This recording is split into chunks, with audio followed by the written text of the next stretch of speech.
बिहार की जनता ने जो जनादेश दिया था उसका बार बार बीजेपी ने अपमान किया।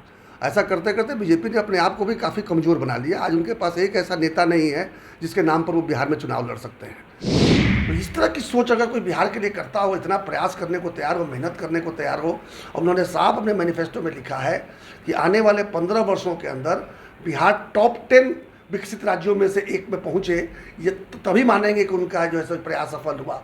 नमस्कार, आप देख रहे हैं न्यूज फॉर नेशन और मैं हूं सांत्वना आपके साथ। जन स्वराज पार्टी के राष्ट्रीय अध्यक्ष और चुनावी रणनीतिकार प्रशांत किशोर ने बिहार की राजनीति में मई के महीने में ही एंट्री ले ली थी और अब प्रशांत किशोर के पद यात्रा की शुरुआत आगामी 2 अक्टूबर से बिहार में शुरू होने जा रही है, जहां पर वो बिहार के विभिन्न जिलों में जाकर जनसंपर्क अभियान चलाएंगे। बिहार को शिक्षित करने का, बिहार के भविष्य को उज्जवल करने का संकल्प प्रशांत किशोर ने लिया है और अब उनके इस अभियान का समर्थन का ऐलान सच्चिदानंद राय, जो कि निर्दलीय एमएलसी है, उन्होंने कर दिया है। उन्होंने साफ कह दिया है कि वो प्रशांत किशोर का साथ देंगे, उनके अभियान को वो समर्थन देंगे, क्योंकि बिहार को आगे बढ़ाना है, बिहार को विकसित करना है और बिहार को शिक्षित करना है। सच्चिदानंद राय ने बिहार की सरकार पर और बीजेपी पर भी हमला बोला और कहा कि अभी तक बिहार में कोई ऐसा नेता नहीं हुआ जो बिहार के लिए इतना सोच सके, जो बिहार को इतना विकसित कर सके, जो सोच प्रशांत किशोर रखते हैं। इसीलिए सकारात्मकता की तरफ उनका ये कदम प्रशांत किशोर के साथ आगे बढ़ेगा। क्या कुछ कह रहे हैं सच्चिदानंद राय इस पदयात्रा को लेकर, प्रशांत किशोर को समर्थन देने को लेकर, और साथ ही साथ बिहार सरकार और बिहार की वर्तमान स्थिति को लेकर उन्होंने क्या कुछ कहा है? आप पहले उनकी पूरी बातों को सुनिए। जन स्वराज यात्रा को न सिर्फ समर्थन करेंगे बल्कि भारी संख्या में अपने लोगों के साथ शामिल भी होंगे। बिहार के लिए एक नई राजनीतिक संकेत दिख रही है। देखिए, बिहार में जिस तरह का राजनीतिक उथल पुथल देखने को मिला है, अब बिहार में 2005 में तथाकथित जंगल राज के खिलाफ जब जन समर्थन मिला और भारतीय जनता पार्टी ने उस जन समर्थन का जिस प्रकार से मजाक उड़ाने का काम किया और विगत 17 सालों से या फिर अभी और आने वाले 3 साल तक जो स्थिति बनी हुई है, यहाँ पर बिहार की जनता ने जो जनादेश दिया था उसका बार बार बीजेपी ने अपमान किया। ऐसा करते करते बीजेपी ने अपने आप को भी काफ़ी कमज़ोर बना लिया। आज उनके पास एक ऐसा नेता नहीं है जिसके नाम पर वो बिहार में चुनाव लड़ सकते हैं। और बाकी जो डिस्पेंसेशन आप देख ही रहे हैं कि जदयू का और राजद का किस दिशा में जा रहा है, कैसे कैसे मंत्री बने हैं और किस किस तरह की बातें हो रही हैं, आपस में खींचतान तो हो ही रहा है। तो निश्चित रूप से एक स्वस्थ विकल्प की ज़रूरत बिहार को थी पिछले 35 वर्षों से, लेकिन वो विकल्प तैयार होता हुआ नहीं दिख रहा था।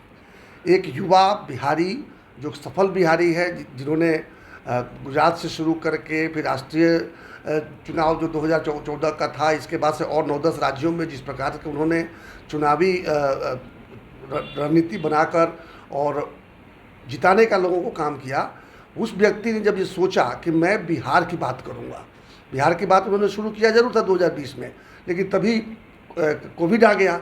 कोविड आने के चलते उनकी बिहार की बात रखी रह गई। तो निश्चित रूप से लोगों के मन में एक संदेह उपजा था कि क्या ये सही में सीरियस है राजनीति के बारे में, या कुछ सोच कर चले आते हैं। लेकिन दूसरी बार जब उन्होंने ये 5 मई 2022 को जब वो फील्ड में उतरे हैं और उस समय हमारे उनसे जो बात हुई, उन्होंने जो जो बातें कही थी आज तक 100% सही उतरते हुए दिख रहा है। उसी दिन उन्होंने कहा था कि मैं सितंबर महीना तक लोगों को जोड़ने का काम करूंगा। मैंने उनका एक इंटरव्यू देख भी रहा था, उनकी टीम के साथ लगातार मैं संपर्क में भी हूँ। वो जुड़ने वाले लोगों की संख्या अब 1 लाख तक पहुँच चुकी है। 60,000 तो कब का पार कर गया था।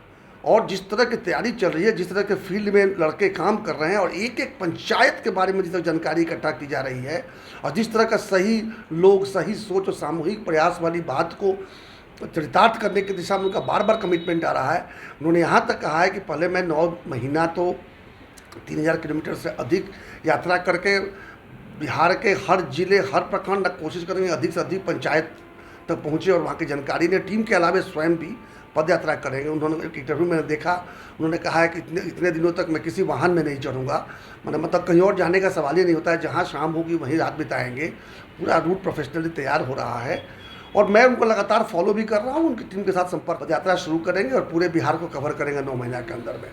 तो ठीक है, 9 महीने तो मैं लगातार उनके साथ यात्रा नहीं कर सकता, क्योंकि मेरे चुनाव क्षेत्र को भी देखना है। यहाँ पर लोगों ने मुझे भारी बहुमत से जिताया है एक नजरिए के रूप में, तो उनकी सेवा भी करना है। लेकिन बीच बीच में कई जगह मैं उनके साथ यात्रा भी करूँगा, और जहाँ शुरुआत हो रही है 2 तारीख को 2 अक्टूबर, वहाँ मैं भारी संख्या में, हालांकि दूर है, हमारे यहाँ से 5 घंटे की दूरी है, इसलिए बहुत ज़्यादा लोग नहीं लेकर जा रहे हैं, करीब 100 लोगों को मैं अपने यहाँ से लेकर जा रहा हूँ, और 12 किलोमीटर के पहले दिन की यात्रा संपूर्ण करेंगे। इसके बाद चूँकि नवमी के दिन हवन वगैरह करना है, तो कुछ दिन के लिए हम उसमें से अलग हो जाएंगे। फिर जब हमारे नज़दीक पहुँचेगा, मोतिहारी से आगे बढ़ेगा गोपालगंज, सिवान, छपरा, तब मैं ज़्यादा सक्रिय हो जाऊँगा। और मेरा ये मानना है कि प्रशांत किशोर जी जो प्रयास कर रहे हैं, उन्होंने एक और बहुत बड़ी बात की है कि राजनीतिक विकल्प देने की बात इस यात्रा के बाद सोची जाएगी, कोई पार्टी बनाना है कि नहीं बनाना है।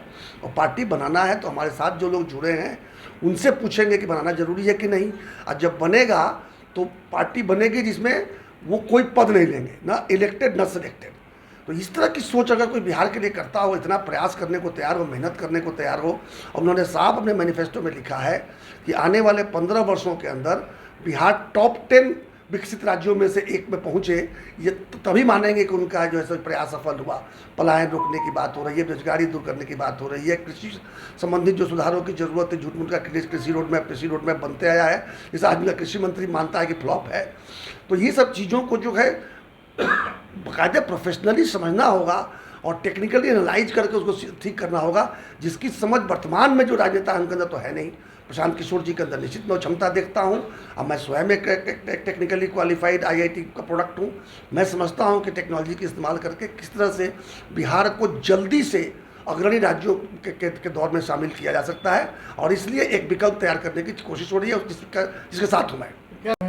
जन स्वराज यात्रा जो है तीसरा विकल्प तैयार करने का मेरी समझ से वो पहला विकल्प होगा। 2025 आने दीजिए, वो पहला विकल्प होगा, क्योंकि बिहार के लोग जाति के नाम पर उन्माद से ऊब चुके हैं। कोई जाति नहीं चाहता। आपने देखा छपरा जिला का मैं चुनाव लड़ा, न कोई जाति हमको हरा पाया, न कोई पार्टी हमको हरा पाया।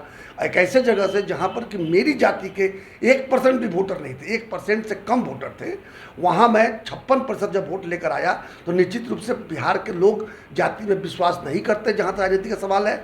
लेकिन जब सब लोग जाति की बात करेंगे तो फिर उनके पास कोई विकल्प रहता नहीं है।